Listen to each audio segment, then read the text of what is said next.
You ever think about what comes after Bruce? Not the next fight or the next villain. After. When the body stops and the soul moves on.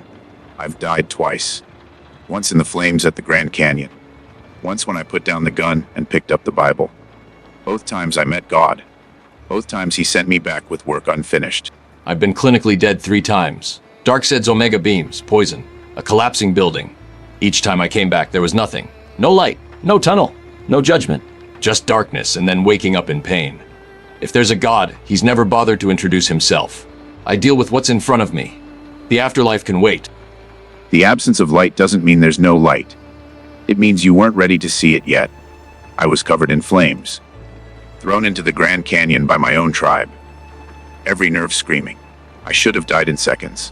Instead, I walked out. Survived. God kept me alive for a reason. The pain was my penance. The survival was my second chance. Or you got lucky. Human body can survive incredible trauma. I've seen people walk away from things that should have killed them. Adrenaline shock. Sheer stubborn refusal to die. I don't need divine intervention to explain it.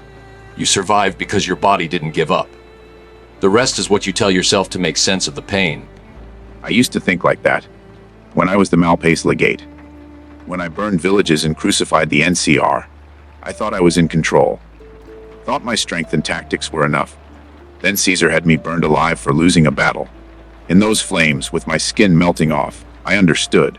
I wasn't in control of anything. Never was. God humbled me the only way I'd listen. Caesar betrayed you. You survived out of spite and rebuilt yourself. That's human resilience. I've rebuilt myself a dozen times. Broken back, shattered mind, lost everything and clawed my way back. Not because God willed it. Because I refused to stay down. We give meaning to our suffering after the fact. The pain doesn't come with a lesson attached. We write that ourselves. You write your lessons in the bodies of criminals. I wrote mine in the tribes I converted. We both try to save people from themselves. The difference is I know where my strength comes from. Prayer, faith, the knowledge that my sins are forgiven even if I can't forgive myself. You carry your guilt like armor. Let it weigh you down. Pride keeps me sharp. Guilt keeps me honest. I don't forgive myself because I don't deserve forgiveness. Jason died because I trained him. Barbara was paralyzed because she followed my example.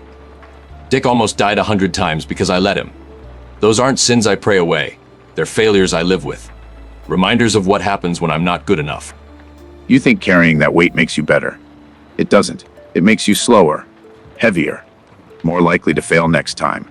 I carried my guilt for years. The tribes I slaughtered. The innocents burned. I woke up screaming their names. The bandages on my skin were nothing compared to the scars inside. Then I learned to let God carry it. Not forget it. Not excuse it. Just acknowledge I can't undo the past and focus on doing better now. Convenient. Do terrible things, say a prayer, and suddenly you're absolved. The people you killed are still dead. The families you destroyed are still broken. Calling it penance doesn't bring them back. I don't get to put down my guilt because it's heavy. It's supposed to be heavy. The weight is the price, the reminder. The thing that keeps me from becoming what I fight. I'm not absolved. I'll answer for my sins when I stand before God. Every face, every scream, every child crying for parents I killed. They'll be there, waiting. The difference is I won't face that judgment carrying hatred for myself. I'll face it carrying the good I did after. The tribes I saved. The people I protected. The new Canaanites I led to safety. The bad doesn't erase the good. The good doesn't erase the bad. Both exist.